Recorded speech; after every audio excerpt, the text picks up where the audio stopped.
प्यार के सामाजिक आयाम यानी सोशल डायमेंशन पर ध्यान दीजिए। दोस्तों, जब प्यार की बात आती है तो महिलाएं और पुरुष अक्सर अलग अलग आकांक्षाएं यानी एक्सपेक्टेशन रखते हैं।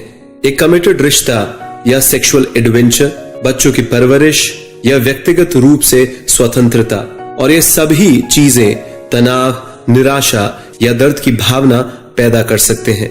लेकिन महिलाएं और पुरुष आंतरिक यानी इंटरनल रूप से अलग अलग नहीं होते हैं। दोस्तों, सोसाइटी ने महिलाओं और पुरुषों की भूमिकाओं को एक आकार दिया है जिसे हमको समझना होगा।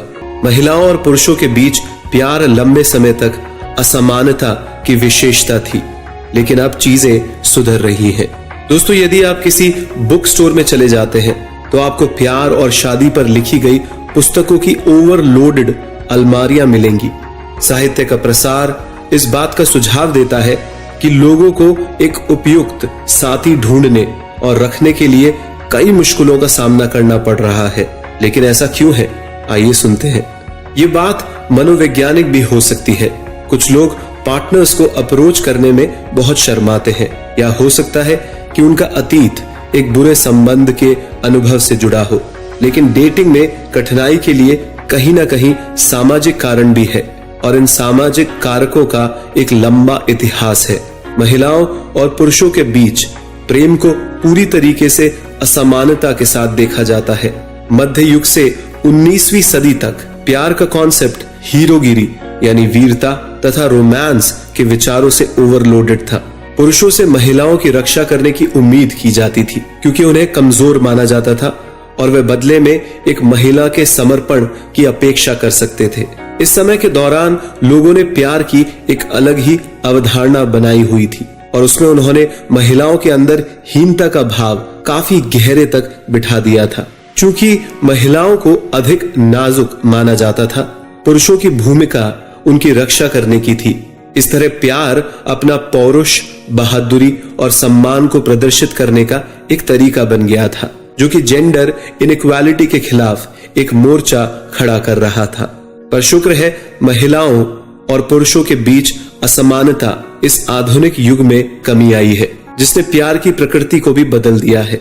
दोस्तों, 1960 के दशक के दौरान इस परिवर्तन को विशेष रूप से देखा गया था, जब ऑपोजिट सेक्स के साथ रिश्तों को सेक्सुअल रिवॉल्यूशन के द्वारा नया आकार दिया गया और नारीवाद की एक नई लहर मिली थी। परिणाम स्वरूप जेंडर इक्वालिटी की तरह एक नाटकीय मोड़ लेते हुए सेक्स और इमोशंस को एक दूसरे से विभाजित कर दिया गया।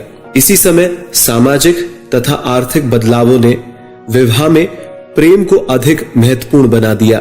अतीत में सामाजिक आर्थिक अनुकूलता यानी कंपैटिबिलिटी प्रेम के लिए पहली शर्त थी, क्योंकि शादी को कनेक्शन बनाने और दो परिवारों के फाइनेंसेस को मजबूत करने के रूप में देखा जाता था। लेकिन समय के साथ साथ दो परिवारों का मेल बैठाना कम महत्वपूर्ण हो गया और शादी के लिए प्यार को अधिक महत्व दिया जाने लगा।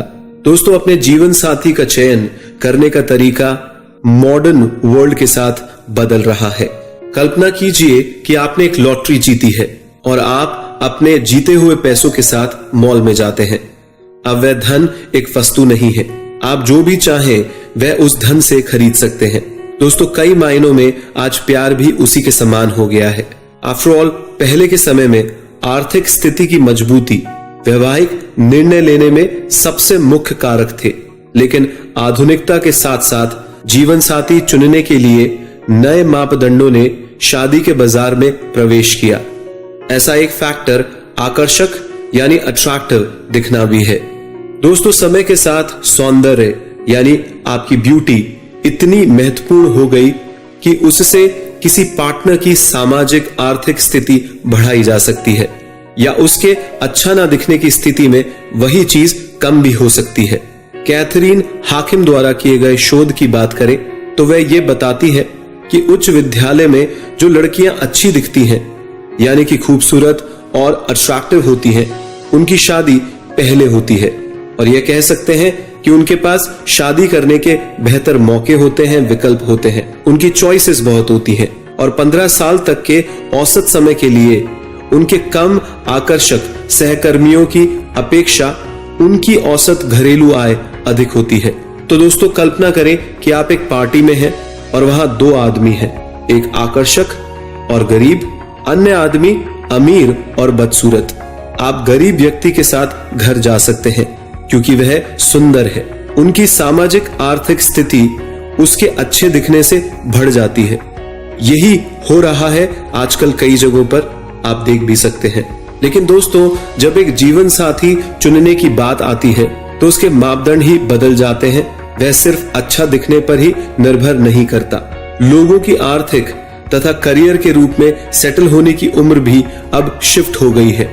डेटिंग में मिलने वाली चूज करने की आजादी ने नई समस्याओं का निर्माण कर दिया है। आज लोगों को एक परिवार शुरू करने की इच्छा अपनी आजादी को बरकरार रखने की इच्छा के खिलाफ लगता है। दोस्तों महिलाएं असफल संबंधों के लिए खुद को दोषी ठहराती हैं और पुरुष प्यार को बस ऊपरी तौर पर ही पकड़े रहते हैं। आइए इस पॉइंट को सुनते हैं। दोस्तों क्या आपको अपना आखिरी ब्रेकअप याद है? क्या आपको लगता है कि यह आपकी गलती थी कि रिश्ते समाप्त हो गए? खैर आपने किया है तो हो सकता है आपने जो कहा या किया आप उसके बारे में ज्यादा बात नहीं करना चाहें। यह आपके जेंडर के बारे में जरूर हो सकता है कि आप मेल थे तो आपने कैसे बिहेव किया। अगर आप फीमेल थे तो हो सकता है आपने एक अलग तरीके से रिएक्ट किया। क्योंकि दोस्तों असफल संबंधों के लिए सेल्फ ब्लेमिंग महिलाओं के अंदर आम बात है, क्योंकि पुरुषों के मुकाबले महिलाओं की प्रेम की भावना अधिक निकटता से जुड़ी हुई होती है अपने पार्टनर से। इसलिए जब कोई रिश्ता काम नहीं करता यानी कि ज्यादा समय तक नहीं चल पाता तो महिलाएं स्वयं को इस संबंध में दोषी मानती हैं। यह बताता है कि क्यों महिलाओं को थेरेपी और सेल्फ हेल्प बुक्स लेने की अधिक जरूरत होती है। दोस्तों एक ब्रेकअप के बाद महिला अपने मन के अंदर वह सारा चक्र फिर से चलाती हैं कि उन्होंने ऐसा क्या किया या कहा जिसकी वजह से वह रिश्ता समाप्त हो गया या उन्हें अलग होना पड़ा। इसका मतलब है कि वह खुद को रिश्ते की असफलता का कारण मानती है और क्योंकि उनका आत्मसम्मान प्यार से जुड़ा हुआ होता है वह अधिक असुरक्षित बन जाती है। जेंडर के बीच अंतर यह है कि पुरुष रोमांटिक क्षेत्र में अधिक भाव रखते हैं। तो आइए जानते हैं कि यह कैसे होता है। तो दोस्तों अब आप पहले से ही जानते हैं कि महिलाओं को कमिटेड रिश्ते बनाने के लिए जाना जाता है क्योंकि वह बढ़ती उम्र के साथ ही दबाव महसूस करने लग जाती हैं। नतीजतन महिलाएं केवल एक पुरुष को अपने यौन आकर्षण से प्रलोभित यानी टेम्प्ट करने की इच्छुक नहीं होती। पुरुष दूसरी तरफ ऐसी सोच को पेश करने के लिए कोई आवश्यकता महसूस नहीं करते क्योंकि वे एक रिश्ते को निभाने की इच्छा एक औरत के मुकाबले बहुत कम रखते हैं। दोस्तों कहा जा रहा है कि इस प्रकार की पारस्परिक मान्यता यानी म्यूचुअल रिकॉग्निशन रिश्तों की कुंजी होती है। यह दोनों लोगों को देखने का मौका देता है और उनसे वे जैसे हैं उसी रूप से प्यार किया जाता है। यही कारण है कि प्रेम एक डिजायरेबल फीलिंग होती है। यह पूरी स्वीकृति के साथ आना चाहिए तभी यह लॉन्ग टर्म तक चल पाता है।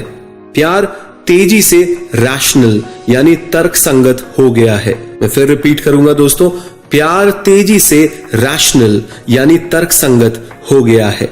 क्या आप अपने पूरे दिन के खाने में कितनी कैलोरीज ले रहे हैं इसका, आप जितने कदम चलते हैं इसका, या आपके कितने सेक्सुअल पार्टनर्स रहे हैं इसका, इन सारी चीजों की संख्या पर आप नजर रखते हैं दोस्तों। ठीक है भले ही आप नहीं रखते हो परंतु बहुत से लोग ऐसा करते हैं। दोस्तों जीवन तेजी से तर्क संगत हो गया है यानी रैशनल हो गया है और धीरे धीरे यह बात प्यार पे भी लागू होती जा रही है। कई मायनों में प्यार सिर्फ भावनाओं का खेल नहीं है बल्कि तर्क संगत यानी रैशनल विचारों में से एक है। इसे आधुनिक विज्ञान समझा सकता है। आइए समझते हैं। दोस्तों पहले के समय में प्यार एक गहन रहस्यमय अनुभव था यानी कि एक सीक्रेट एक्सपीरियंस था।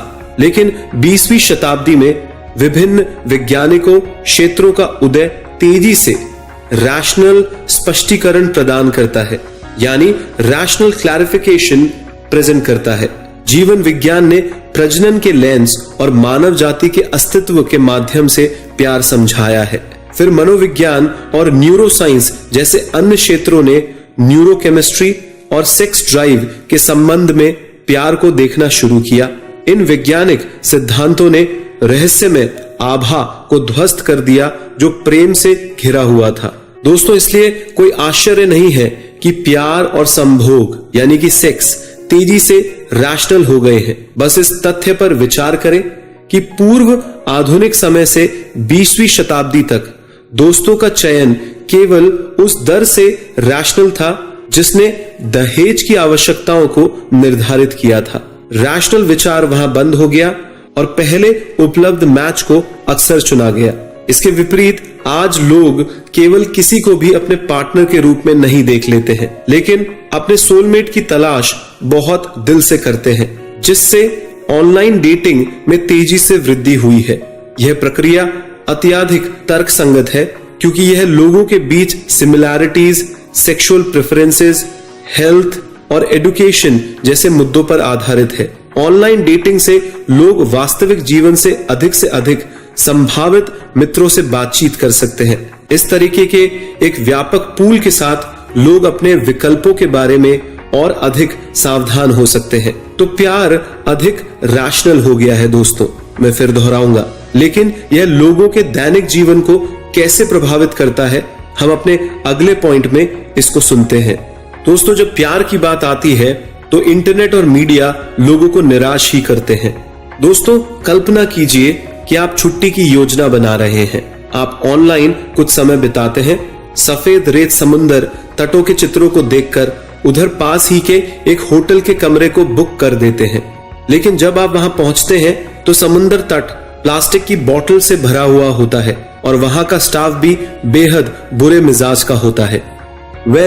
समान समस्याएं ऑनलाइन डेटिंग में भी होती है दोस्तों। इंटरनेट सभी प्रकार की कल्पनाओं का समर्थन करता है जो गंभीर तरीके से निराश करती है आगे जाके, जब वास्तविक यानी रियलिटी में वो व्यक्ति उस उच्च अपेक्षाओं यानी वो हाई एक्सपेक्टेशन को पूरा करने में विफल रहता है। तो दोस्तों, ये समस्या काफी हद तक बड़ी इसलिए भी होती है क्योंकि स्काइप, फेसबुक और ऑनलाइन डेटिंग साइट्स लोगों को यह महसूस कराती है कि जिन लोगों के साथ वे संपर्क में हैं, वे उनके साथ कमरे में व्यवहारिक रूप से हैं। ये प्लेटफॉर्म्स लोगों को अपना खालीपन भरने के लिए अपनी कल्पनाओं में पर्याप्त जानकारी प्रदान करते हैं। तो दोस्तों, इसलिए इंटरनेट निराशा के लिए लोगों को सेट कर सकता है, लेकिन मीडिया में प्यार के अनरियलिस्टिक डिपिक्शन का हमें कुछ करना होगा। आखिरकार अट्रैक्ट करने वाले ऐसे रोमांस जो हम कला, फिल्मों और साहित्य में देखते हैं, उसकी तुलना में हमारे अपने रोमांटिक अनुभव हमें बहुत उबाऊ लगते हैं, यानी फुल ऑफ बोरिंग और लाइफलेस लगते हैं, और अक्सर हमें नीचा देखने के लिए मजबूर किया जाता है जब हम कोई हाई एक्सपेक्टेशन लगा के बैठ जाते हैं किसी मीडिया के अंदर कुछ देखकर। तो दोस्तों, अनुमान लगाने की यह भावना एक गंभीर समस्या पैदा करती है क्योंकि कई लोगों का मानना है कि दूसरों की जिंदगी अपने आप की तुलना से अधिक रोमांचक या साहसी होती है। तो स्वाभाविक रूप से वह अपने दैनिक दिनचर्या से असंतुष्ट हो जाते हैं क्योंकि वह खूबसूरत घरों, मूर्तिकला निकायों और साहसी यात्रा की अनंत चित्रों का उपभोग करते रहते हैं और उनके दिमाग में ये सोचते रहते हैं कि भाई मैं ऐसा करूंगा, वैसा करूंगा, जो रियलिटी में एग्जिस्ट नहीं करता। दोस्तों, एक सफल रिश्ते के लिए जुनून और सोशली शेप्ड जेंडर के अंतर की पहचान आवश्यक है। दोस्तों, आपने सीखा है कि प्रेम एक तेजी से तर्कसंगत यानी रैशनल अनुभव बन रहा है जिसमें वास्तविक रियलिटी रिश्तों को मजबूती देने के लिए बाधाएं नामुमकिन लग सकती हैं और निराशा को एक तार्किक परिणाम की तरह देखा जाता है। तो दोस्तों, इस पहेली के चेहरे में आप सफल रिश्ते कैसे बना सकते हैं? तो पहला कदम है जुनून और भावना को बढ़ावा देना है जो स्थायी संबंधों के लिए महत्वपूर्ण है। यह कहना बहुत आसान है क्योंकि जुनून और भावना लोगों का दिल दुखाती है तथा वे चोट खाए हुए की तरह महसूस करते हैं जब एक संबंध विफल रहता है। लेकिन ऐसी भावनाएं भी एक महत्वपूर्ण कनेक्शन बनाने के लिए बहुत महत्वपूर्ण होती हैं। दोस्तों, एक मीनिंगफुल कनेक्शन पूरी तरीके से आपको फुली एंगेज्ड कर सकता है, जिसमें आप अपने आसपास की दुनिया को भूल जाते हैं जब आप अपने साथी पर ध्यान केंद्रित करते हैं। एक बार जब आप पूरी तरीके से व्यस्त हो जाते हैं तो आप इस तरीके के प्यार कनेक्शन से बहुत अधिक अर्थ प्राप्त कर सकते हैं। बस याद रखें, वन नाइट स्टैंड आपको प्यार और जीवन का अर्थ नहीं समझा सकता, बल्कि एक मजबूत देखभाल करने वाला रिश्ता जरूर आपके लिए कर सकता है। दोस्तों, इसके अलावा रिश्ते सफल होने के लिए यह समझना भी बहुत महत्वपूर्ण है कि जेंडर के अंतर को समाज द्वारा कम से कम आंशिक रूप से आकार दिया गया है। पुरुष मंगल से नहीं आते और महिलाएं शुक्र से नहीं आती। दोस्तों, दोनों समान ग्रह से हैं, वे सिर्फ अलग तरीके से सामाजिक हो रहे हैं, यानी they are just socialised differently.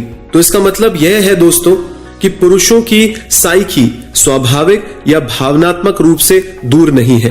पुरुषों को केवल मैस्कुलाइन सेक्सुअलिटी के एक नए मॉडल की आवश्यकता है जो उन्हें भावनाओं को महसूस करने और व्यक्त करने में सक्षम बनाती है। तो दोस्तों, जब हम ये स्वीकार कर सकते हैं कि ये दोनों भिन्न नहीं है, जैसा कि समाज ने हमें विश्वास दिलाया है, तो नई संभावनाएं पारस्परिक रूप से लाभकारी व्यवहार और रिश्तों के लिए खुलेंगी। आधुनिक दुनिया में प्यार ढूंढना एक व्यर्थ कार्य की तरह महसूस हो सकता है। महिलाओं और पुरुषों में अक्सर विरोधाभासी एजेंडे होते हैं और इंटरनेट डेटिंग के आगमन के माध्यम से प्रेम की खोज तेजी से लॉजिकल, रैशनल यानी तर्कसंगत होती जा रही है। बहरहाल, सभी लोग वास्तविक प्रतिबद्धता के साथ सफल रिश्तों का निर्माण कर सकते हैं।